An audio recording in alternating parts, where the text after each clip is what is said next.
Et si derrière les versets bibliques, les cierges et les chants d'église se cachait l'un des business les plus lucratifs d'Hollywood?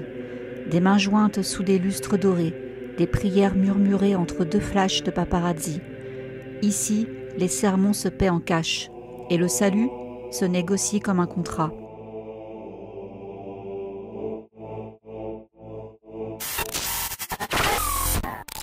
Kris Jenner, la matriarche du clan Kardashian, ne s'est pas contentée de bâtir un empire de télé-réalité.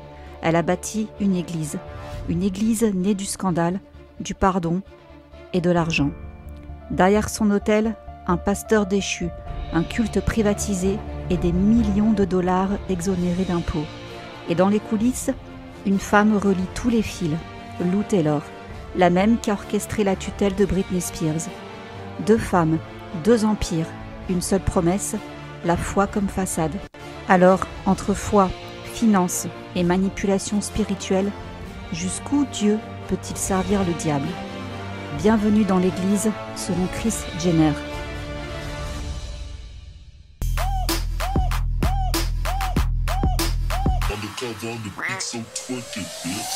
Bonjour, bonsoir tout le monde, je suis ravie de vous retrouver aujourd'hui pour une nouvelle vidéo et aujourd'hui est l'introduction d'une saga, d'une trilogie même je dirais, car comme je vous l'avais évoqué déjà précédemment, j'ai mis le nez dans la famille Kardashian, surtout Kris Jenner et son église qu'elle a fondée il y a déjà quand même quelques temps. Et du coup, dans le délire de l'église, ça m'a ramené également au scandale Hillsong. Donc aujourd'hui, je vais plus vous parler de Kris Jenner et de son église et je vais commencer à vous injecter des liens avec Lou Taylor. La prochaine vidéo, ce sera sur Hillsong et du coup, en troisième partie, je vous ferai une vidéo sur Lou Taylor depuis le temps que je vous parle de cette femme. Et vous verrez à quel point cette araignée, ce dragon comme je l'appelle, elle a vraiment la main mise sur beaucoup de célébrités. Et elle est pas clean du tout, quoi. Donc voilà les amis pour le programme, c'était impossible de tout mettre dans une vidéo. Donc voilà, avant qu'on attaque, je voudrais vous prendre encore 2 petites minutes de votre patience pour vous présenter le sponsor du jour, CyberGhost VPN. Avec plus de 38 millions d'utilisateurs dans le monde, CyberGhost est le fournisseur de VPN le plus recommandé sur le marché. Il est très bien noté sur Trustpilot, c'est pourquoi je me permets encore de vous en dire un peu plus. CyberGhost est un VPN et c'est essentiel pour protéger votre vie privée numérique. Et si vous pensez que vous êtes déjà couvert parce que vous ne naviguez que en mode incognito, détrompez-vous, c'est pas le cas. Plein de gens vous observent dès lors où vous vous mettez en ligne. Votre fournisseur d'accès à Internet, le service informatique de votre travail, de votre entreprise, peu importe, le routeur Wi-Fi de votre domicile et même les sites web que vous visitez savent toujours qui vous êtes et suivent vos moindres faits et gestes. Donc afin de mettre un terme à cette invasion de la vie privée, vous avez donc besoin d'un VPN. CyberGhost en l'occurrence. Ça fait 4 ans maintenant que je l'ai, jamais eu de problème. Ils cryptent et redirigent 100% de votre trafic via leur serveur sécurisé, de sorte que personne ne connaisse rien de votre activité en ligne. CyberGhost a des serveurs dans plus de 100 pays, prêts à répondre à tous vos besoins. Et autre fait assez cool, en changeant de localisation, donc de pays, vous pouvez également débloquer les bibliothèques de plus de 40 plateformes de streaming telles que Netflix, Amazon Prime et bien d'autres encore. Et sachez qu'avec les nouvelles lois qui sont mises en vigueur depuis quelques temps dans certains pays d'Europe qui bloquent l'accès à certains sites, là vous changez de pays et vous avez accès de nouveau à ces sites. L'application est disponible pour tous les systèmes d'exploitation et peut protéger jusqu'à 7 appareils en même temps, ce qui vous permet donc de rester anonyme 24 heures sur 24 sur l'ordi, la tablette, le téléphone, également d'en faire profiter vos proches. Donc pour un abonnement, vous pouvez couvrir la famille, quoi. Donc là-dessus, c'est quand même assez top. De plus, CyberGhost ne conserve pas vos données, donc eux-mêmes ne savent pas ce que vous faites en ligne. Et si vous voulez garder les regards indiscrets discret à distance et être anonyme en ligne. Je vous invite donc à profiter du lien que je vous mets juste ici, mais également en barre d'infos, afin de profiter des 83% de réduction et de 4 mois en plus offerts. L'abonnement vous reviendra donc à 2 € environ par mois. Vous avez aussi une garantie de remboursement de 45 jours et un accès à un support client 24 heures sur 24, 7 jours sur 7, donc c'est sans risque pour vous. Donc je vous le recommande encore et toujours. Merci Cyborgos de sponsoriser mon travail et c'est parti donc avec la vidéo du jour. Alors c'est parti et là je vous demande vraiment pour ces vidéos de faire appel à votre concentration parce qu'il y a quand même pas mal d'éléments. J'espère que je vais pas vous perdre. J'ai vraiment essayé de faire au plus clair, mais forcément il y a tellement de trucs, voilà, faut s'accrocher. C'est parti. Donc déjà, ce qu'il faut savoir, je vous plante une petite graine, c'est que Kris Jenner était, en tout cas, très proche de Kathie Lee Gifford. Vous avez pu la voir animer des talk shows, entre autres aux États-Unis. Et autrefois, elles étaient très proches depuis leurs études bibliques dans les années 70. Mais des sources affirment que leur amitié s'est progressivement dissipée et qu'elle n'est plus d'actualité. Donc, selon une source proche de la famille, elles étaient sœurs en Christ, mais Kris est pratiquement méconnaissable aujourd'hui. Le Botox, les contrats de marque, les scandales à plusieurs milliards de dollars, ce n'est pas ce à quoi Kathie Lee s'est engagée. Kris parle maintenant d'optimisation pour les moteurs de recherche. Ce n'est pas personnel, c'est spirituel.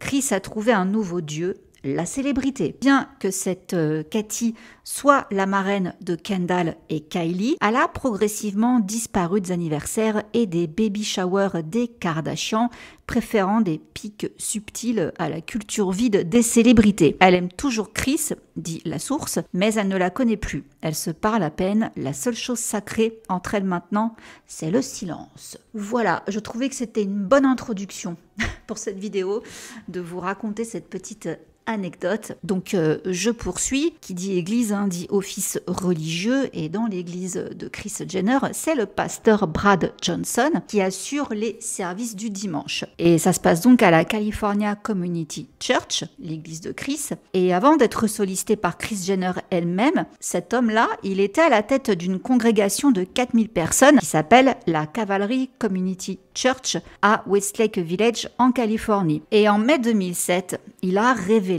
à ses paroissiens avoir commis le péché d'adultère et il divorce donc de sa femme après 27 ans de mariage. Donc ce scandale a plongé Brad dans une spirale infernale, confronté aux critiques de ses fidèles qui se sentaient escroqués par un hypocrite. Son acte a suscité un immense ressentiment et une immense souffrance, déclare un paroissien.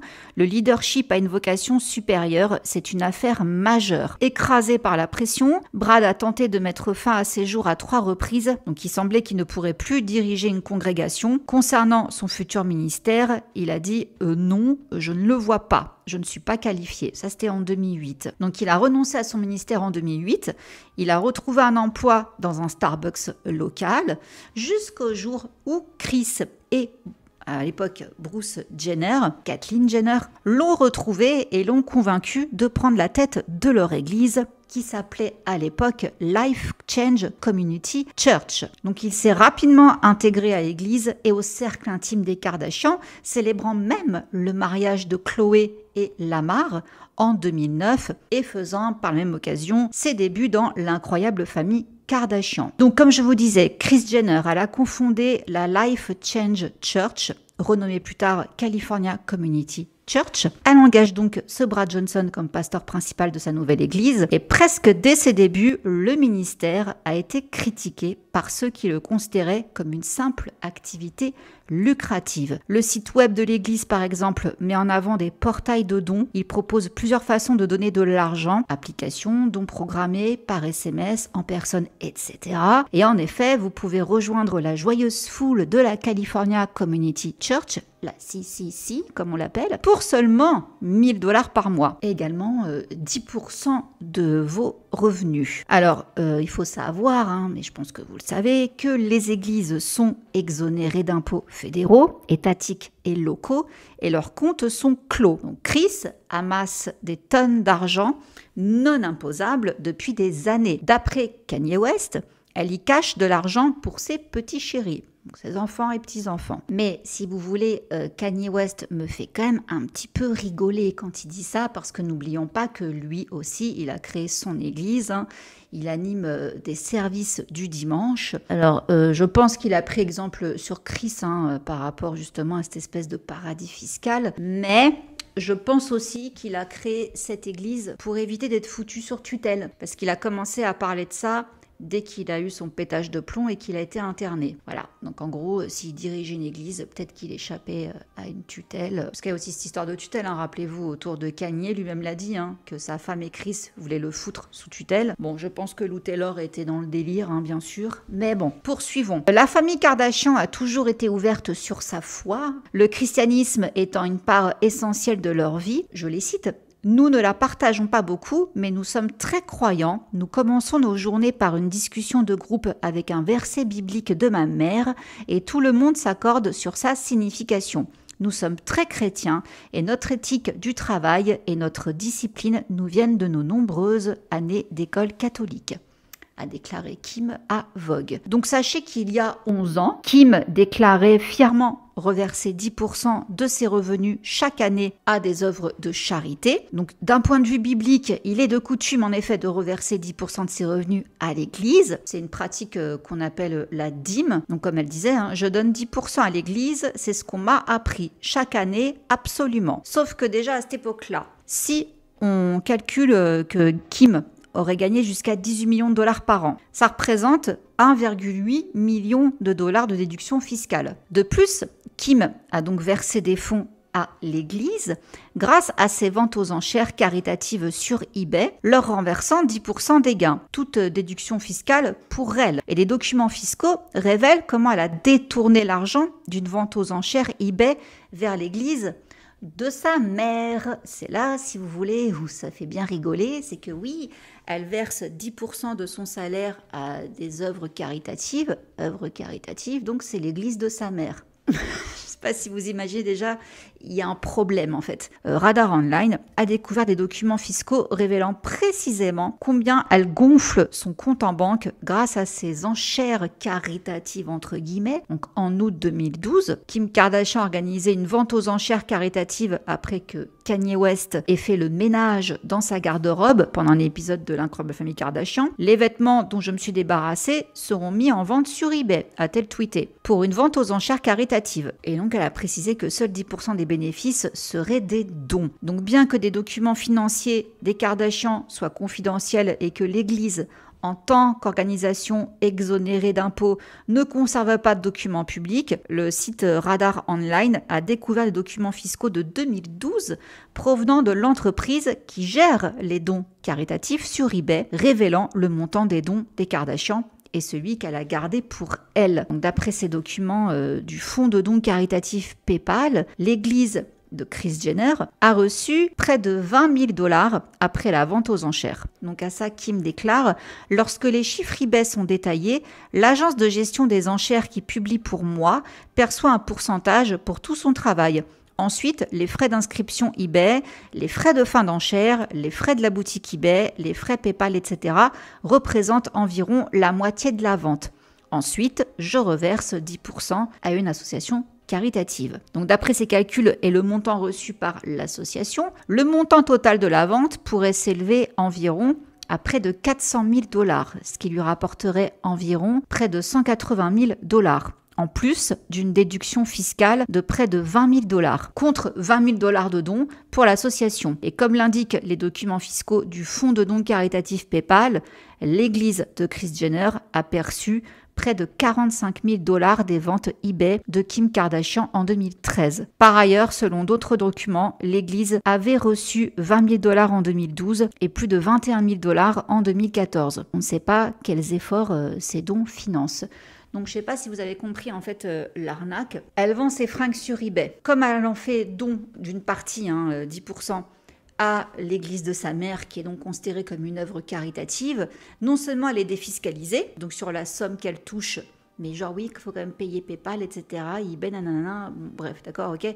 Quoi qu'il arrive, elle est quand même exonérée d'impôts par rapport à l'argent qu'elle reçoit, mais en plus, l'argent qu'elle donne ils partent pas dans la nature, les 10%. Ils partent à l'église de sa mère.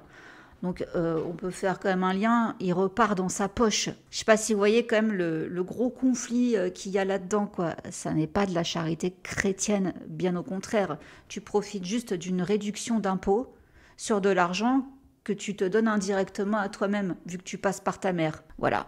Donc, bon, je sais pas ce que vous en pensez, hein. Certains diront, bah, c'est pas con.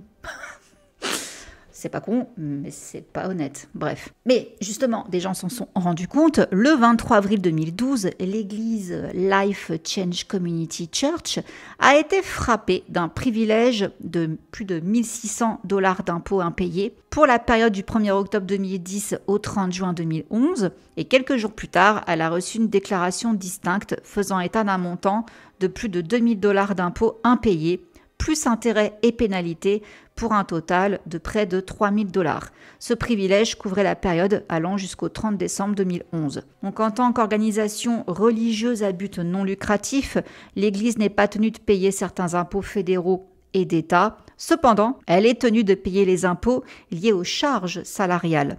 Certaines églises participent à des audits volontaires dont elles rendent publics les résultats, et ce n'est pas le cas de la Life Change, donc de l'église de Christ. En 2022, donc Kim Kardashian verse toujours 10%, ça représente 5 à 6 millions de $ par an, versés donc à l'église de sa mère, la fortune de Kim étant estimée à ce moment à 1,8 milliard de $. Et aux États-Unis, je vous le rappelle, les dons de charité font bénéficier de déductions fiscales de 60%, voire 100%, pour les dons en liquide. Le montant exact de la déduction fiscale dont bénéficie la famille Kardashian pour ces dons est quand même sujet à caution, tout comme l'utilisation exacte de cet argent par l'Église. Donc toute la thune qui est mise dans l'Église, elle sert à quoi? Ça pue le paradis fiscal à plein nez. Donc en résumé, la chrétienté, oui, mais le business encore plus. Et Kris Jenner aurait-elle appris tout cela de sa grande amie Lou Taylor? Et là, je vais commencer un peu donc à vous parler de Lou Taylor.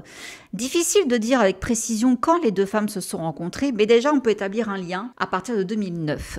Je vous explique. En 2005, on a Ron Artest qui signe avec Lou Taylor et il commence à jouer pour les Sacramento Kings, qui appartient à la famille milliardaire Maloof. Dans une interview, ce Ron raconte qu'à Nashville, il passe plusieurs heures avec sa nouvelle équipe de direction chez Tristar, un groupe qui adopte une approche holistique de la gestion des célébrités. Et c'est donc Louise, pour ceux qui suivent mes vidéos sur Britney, donc Louise Lou Taylor, la directrice de Tristar. Une brune chaleureuse mais redoutablement efficace, selon l'article, nouvelle gourou de Ron, qui va au cours des prochains jours gérer ses investissements immobiliers, éditer son nouveau morceau de rap, gérer sa pension alimentaire, il a un enfant avec une autre femme, organiser le transport de ses enfants à Toys R Us, l'aider à créer des t-shirts pour son site web, nettoyer son réfrigérateur avec du Clorox, puis elle lui ordonnera d'engager une femme de ménage. Donc voilà l'interview de l'époque, où Ron parlait de Lou Taylor et de tout ce qu'elle faisait pour lui. Mais donc comme je vous disais, ce Ron, il a signé donc avec Lou Taylor en 2005 et en 2009, Ron Artest et Lamar Odom jouent pour les Lakers. C'est donc là que Ron va présenter Khloé Kardashian à Lamar Odom. Et comme vous savez, ils vont se marier, Khloé et Lamar, chez Irving Azoff. Donc plusieurs membres de la famille Kardashian-Jenner ont collaboré avec Lou Taylor, ancien directeur commercial donc de Britney Spears. Jusque-là, très récemment, des documents du secrétaire d'État de Californie indiquent que Lou Taylor a, à plusieurs reprises, agi comme agent de procédure pour KKW Fragrance LLC et Kim the Princess Incorporation, appartenant à Kim Kardashian, King Kylie LLC, le géant des cosmétiques de Kylie Jenner, la société éponyme de Kendall Jenner, la Kardashian-Jenner Family Foundation Incorporation, association à but non lucratif de Kris Jenner, et même Cactus Jack Enterprises LLC, propriété du petit ami de Kylie, Travis Scott, petit ami donc de l'époque. Un mandataire de procédure, donc c'est ça qu'allait Lou, est une personne désignée pour recevoir la correspondance juridique au nom d'une entreprise. Cependant, des documents montrent que seulement 2 semaines après le témoignage retentissant de Britney devant le tribunal, les sociétés de Kylie et Kim ont déposé de nouvelles déclarations d'information changeant l'agent de signification des actes de procédure de Lou Taylor à E-Resident Agent Incorporation. Toutefois, l'adresse postale de Tristar est toujours présente sur les documents et l'implication actuelle de Lou Taylor dans les entreprises reste floue. L'étendue de l'implication actuelle de Lou Taylor dans les marques des Kardashian reste inconnue. On ignore également pourquoi son nom n'est plus mentionné personnellement dans les déclarations d'information depuis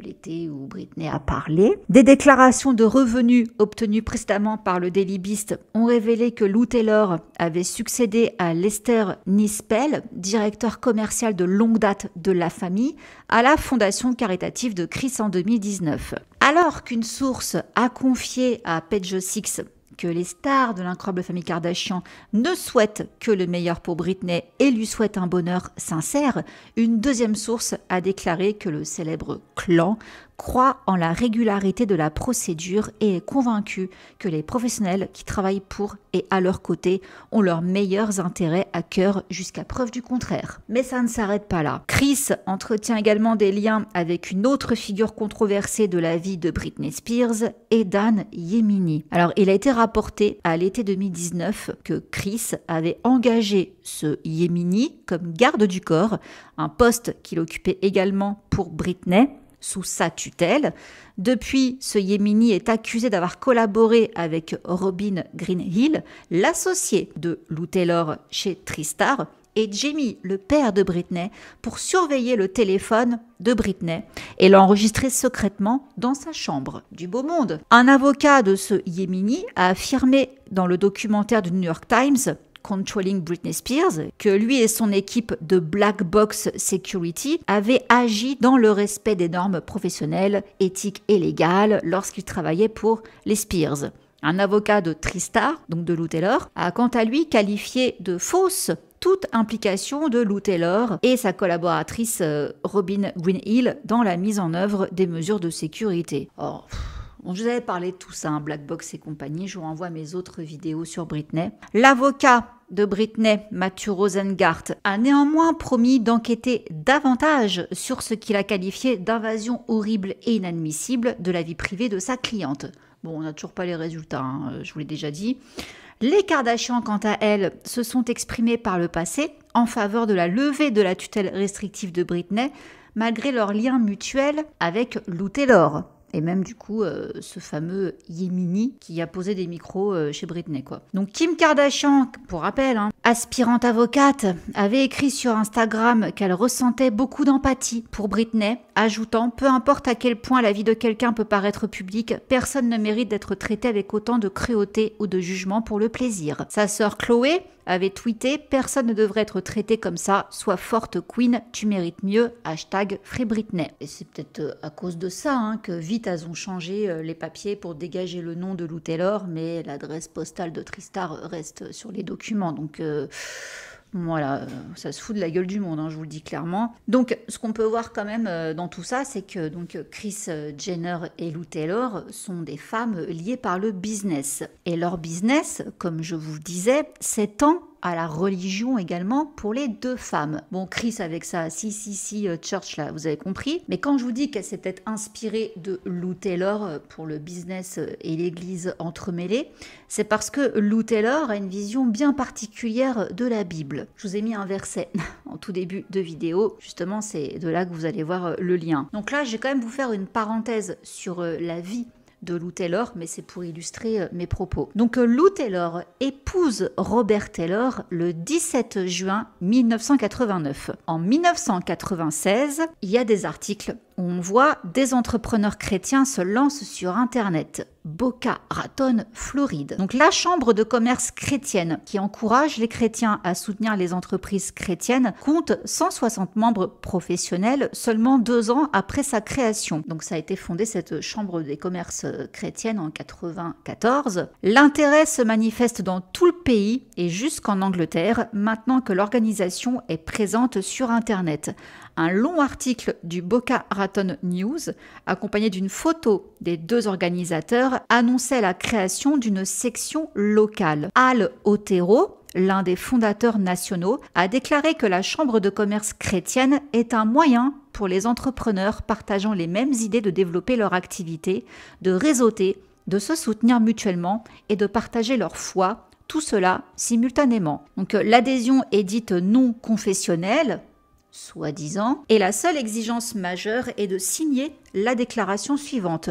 Je crois que la Bible est l'œuvre infaillible de Dieu. Je crois que la vie éternelle est en Jésus-Christ. C'est tout. Les membres doivent également s'engager à être honnêtes et justes dans leurs relations et à recourir à la médiation du CCC. Alors c'est pas le CCC de Kris Jenner, c'est Chambre des commerces chrétiennes, plutôt qu'à des poursuites s'ils ont des plaintes concernant le travail des autres. On règle ça en famille. Et donc la présidente de cette nouvelle section locale, donc en 96, est Lou Taylor, une comptable qui n'a pas honte d'être qualifiée de Jesus Freak, d'une croyante en Jésus de folie. On va traduire ça comme ça. Lou Taylor déclarait à l'époque, 96 donc, « Nous rassemblons des entreprises pour prier ensemble et faire du business ensemble.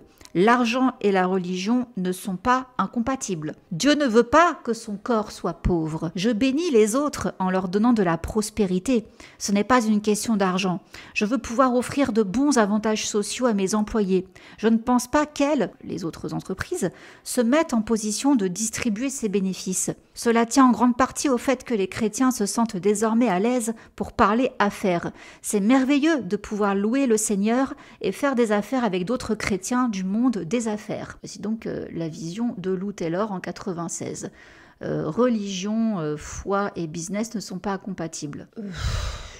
Alors, écoutez, j'ai pas lu complètement toute la Bible, mais je connais certains versets, dont celui que je vous ai mis en début de vidéo. Là, ce qu'elle vient de dire, c'est du bullshit. On ne fait pas du business au nom de Jésus. Non. Alors, en 2000, Lou et son mari déménagent de New York pour s'installer dans le Tennessee pour que Robert, son mari, puisse devenir pasteur à temps plein à la Calvary Chapel, récemment fondée à Brentwood. Cette chapelle est un courant particulier du christianisme évangélique fondamentaliste qui croit que la Bible est la parole littérale de Dieu. Une enquête du New York Times, publiée, a révélé comment des ministères liés à Lou Taylor, dont la Calvary Chapel de Brentwood, ont bénéficié du travail de Lou Taylor auprès de Britney Spears. Le Times a examiné les documents judiciaires, financiers et commerciaux et s'est entretenu avec plus de 70 personnes dans le cadre de son enquête. Et là, ça devient intéressant et c'est là où je vous dis que Chris a dû pomper le modèle de sa grande copine. Après la mise sous tutelle de Britney Spears, Jamie, son père, a confié la gestion de la succession de Britney au groupe Tristar Sports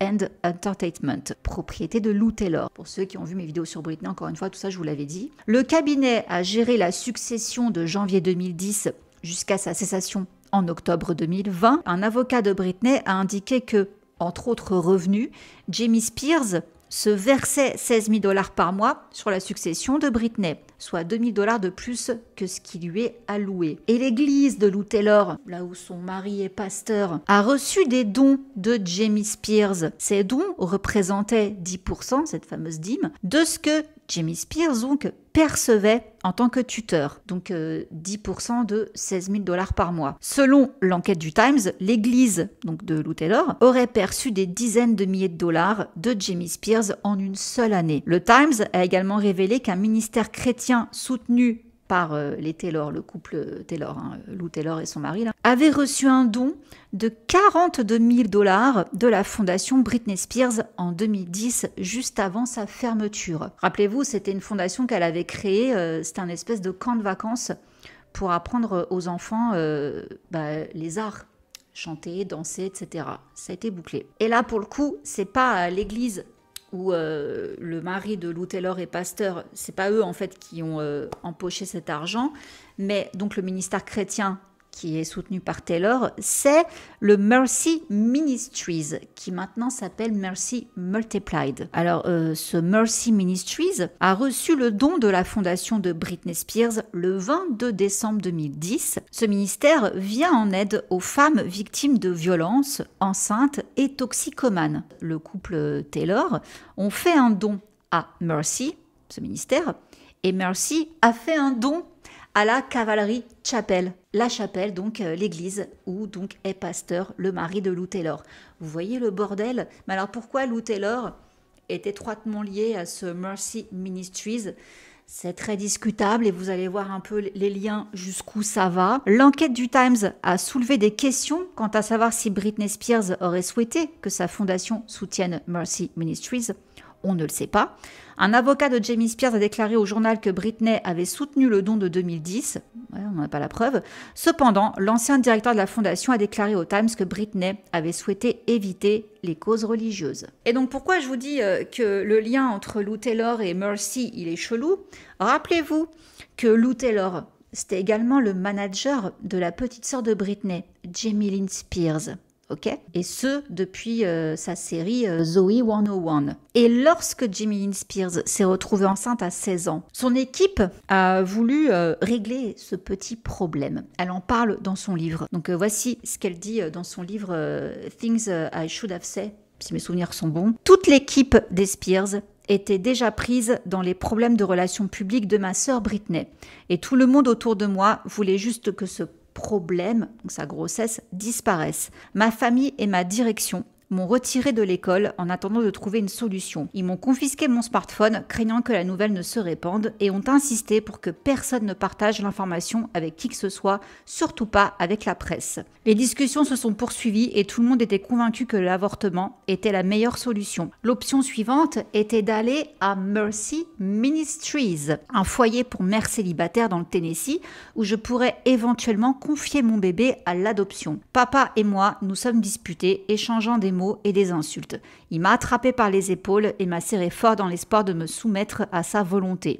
Je lui ai crié « Non, je n'irai pas ». Je ne pouvais plus supporter aucun d'eux. Je me suis enfuie, haletante de rage. Donc, je pense qu'on peut vite faire le lien en se disant que c'est Lou Taylor donc, qui a largement incité Jamie Spears à foutre Jamie Lynn Spears au Mercy Ministries, puisqu'elle les finance. Et c'est pas très jojo, le Mercy Ministries. Donc c'est une organisation anti-gay et pro-vie et offre aux femmes ayant des grossesses non planifiées des alternatives à l'avortement dans le cadre de son programme. Ça s'arrête pas là. Des plaintes d'anciens résidents de ce Mercy Ministries portent notamment sur des techniques émotionnellement cruelles et médicalement non prouvées, telles que l'exorcisme et l'obligation pour les résidents de signer des contrats de prestations sociales avec Mercy Ministries. Il est interdit aux jeunes filles dont ils ont la charge de révéler à autrui les raisons de leur inscription. Tous les troubles sont traités de la même manière car ils croient qu'ils sont tous causés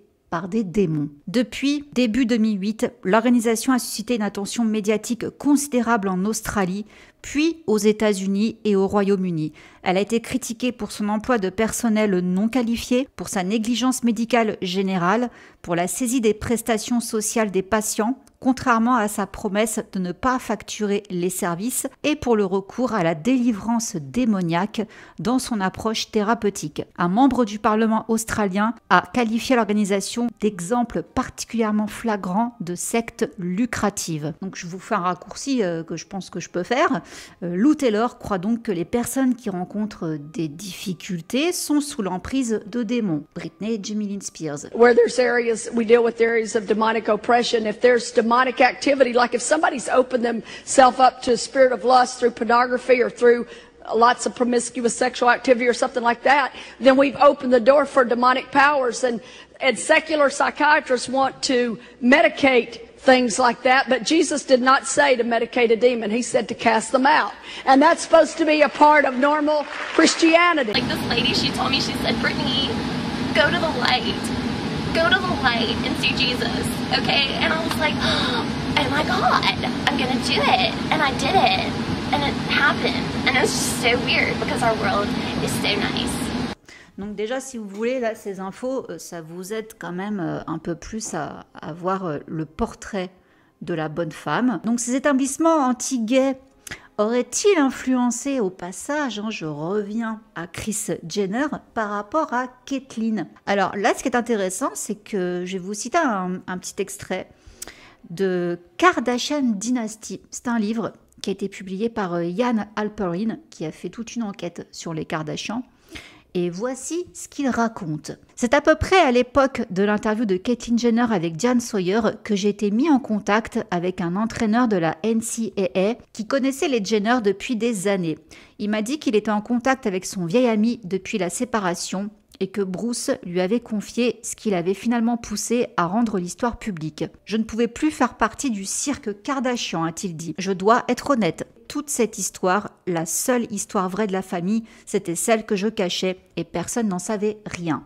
Alors qu'on ne me dise pas que je mégenre Caitlyn, je cite ce que ce Yann a écrit dans le livre. Le coach m'a également confié que Bruce avait révélé que Kris l'avait influencé à réprimer son désir d'être une femme pendant toutes ces années. Elle lui a conseillé de prier, confie-t-il, pour que l'Église l'aide à guérir. Cela m'a semblé étrangement proche d'une thérapie de conversion, même si je ne suis pas certain si le mot « guérir » a été utilisé par Kris ou par le coach. Pourtant, l'idée d'utiliser la religion pour réprimer l'homosexualité a une histoire troublante associée au christianisme évangélique, notamment dans les années 80 et 90, époque à laquelle cette idée a pris de l'ampleur dans divers ministères chrétiens aux États-Unis. Les chrétiens évangéliques adoraient citer les prétendus succès des homosexuels qui se convertissaient ou suivaient des thérapies réparatrices et se qualifiaient ensuite d'ex-gays. We were the leaders of the ex-gay movement.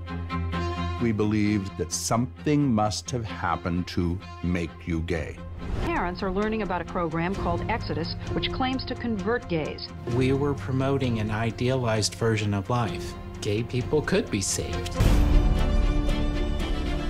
We had guys that attempted suicide because they felt guilty that they couldn't change. Kris Jenner était bien sûr une adepte précoce du christianisme évangélique et participait aux séances de prière animées par Pat Boone, régulièrement accusée d'homophobie. Avant de fonder sa propre église, Kris fréquentait régulièrement l'église Calvary Community Church de Westlake en Californie. C'est de là qu'elle a connu le bras de Johnson, là. Cette église est depuis longtemps associée à des positions homophobes. En 2012, la direction de l'église a licencié un membre de l'équipe de direction de Calvary, Kevin McCloskey, après avoir révélé son homosexualité. Lorsque Kris Jenner chercha un pasteur pour diriger sa nouvelle église, elle choisit un ancien pasteur de cette même église, donc le pasteur Brad Johnson. Et avant de servir à Calvary, Brad Johnson avait été formé auprès d'un autre pasteur évangélique, Rick Warren, alors qu'il était pasteur enseignant à l'église Saddleback dans le comté d'Orange. Do you personally believe that gay people are born gay, or do they become gay? Are they made gay? Yeah. You know what? I think the jury's still out on that. It wouldn't bother me if there was, quote, a gay gene found. I have all kinds of natural feelings in my life, and it doesn't necessarily mean that I should act on every feeling. Sometimes I get angry and I feel like punching a guy in the nose. It doesn't mean I act on it. I do not believe attraction is a sin, but I do believe that some actions are sin. Donc, hormis ses affiliations religieuses à une église violemment homophobe, rien ne prouve que Kris Jenner ait jamais pris position sur les droits des homosexuels. Une femme qui la connaissait, elle et Bruce, depuis plus de 20 ans, a confié donc à ce Ian qu'elle doutait que Kris soit homophobe. Ce n'est pas tant une question de problème avec les homosexuels chez Kris, elle en connaît beaucoup, mais il faut comprendre le milieu dans lequel elle et Bruce évoluaient. Je pense donc qu'elle ne comprenait pas vraiment, même si elle savait pertinemment que Bruce avait ses tendances à l'époque. Elle n'arrivait pas à se faire à ce genre de choses. Les homosexuels peut-être, mais les transsexuels, ils auraient aussi bien pu être des extraterrestres. Elle n'aurait pas été à l'aise avec ça. Je ne sais vraiment pas si ses convictions religieuses ont joué un rôle. Bruce n'allait d'ailleurs plus à l'église avec elle. Voilà. Et pour en revenir à Mercy Ministries, Mercy Multiplied, certaines personnes clés de Hillsong ont été parmi les premières à soutenir Mercy Ministries en Australie, l'un d'eux ayant notamment siégé au conseil d'administration de Mercy pendant ses activités en Australie. Les 2 foyers australiens de Mercy ont été fermés en 2008-2009 suite à de nombreuses rumeurs d'abus. C'est étrange. Hillsong, la méga église d'origine australienne, implantée aux États-Unis et partout dans le monde, qui soutient un ministère où il y a des histoires d'abus. Église qui essaye de rendre les adolescents gays hétérosexuels et dont les dirigeants ont été condamnés pour abus sur mineurs. Église qu'ont activement fréquenté Kourtney Kardashian et sa petite sœur Kendall. Ça, c'est encore un énorme scandale, mais la suite prochainement. Je vous remercie à tous d'avoir tenu jusque-là. J'espère toutefois de tout cœur que cette vidéo aura été, que j'aurai réussi à la rendre digeste. Voilà. J'espère que ça vous aura intéressé. Restez connectés pour la suite de cette trilogie. Je vous laisse là et je remercie encore chaleureusement Cyborgos d'avoir sponsorisé cette vidéo. Comme d'habitude, je vous mets le lien en barre d'infos pour profiter des 83% de réduction et des 4 mois en plus offerts.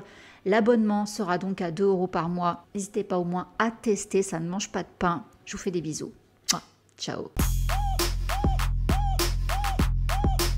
Undercover on the beat, so twerk it, bitch.